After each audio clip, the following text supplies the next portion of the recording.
What about business, Billy? Because there's still just 41 women CEOs at companies on the Fortune 500. And what needs to change to create more opportunities for women to attain leadership positions there and throughout society? Well, one thing I've noticed, and Andy, it drives me crazy, is that when a woman leads, people think we only lead for women. They never think of us leading for everyone. Like, oh, Billy works on gender equity. She works on gender this or gender. No.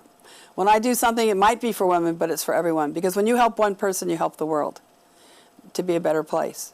So we have to change that, or we'll never get a woman president. We will not get more women CEOs. And I want women and I want girls to go into sports, because here's what they learn. They learn the culture that men have created in business and in sports and most of our lives. And it's so important that we learn how to navigate.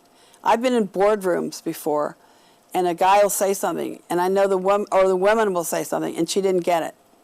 It's either over her head, or she'll say something she didn't really hear, and it's because she hasn't been around the culture. So it's like reading between the lines.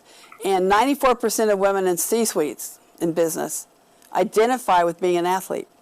And 50% of those, I think I have this right, is that they were they played college sports. They had a scholarship to college, or at least played varsity. So or D1, D2, D3, depending upon the school, NAIA or whatever. But so these are the things that we have to keep pushing.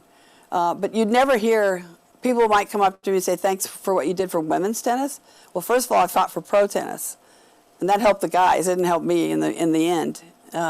And so that gets irritating, but they'll come up and say, thanks for what you did for women's tennis. But they'll never go up to a male and say, thanks for what you did for men's tennis. They'll say, thanks for what you did for tennis. And that's the way women have to be perceived if we're going to be in leadership positions.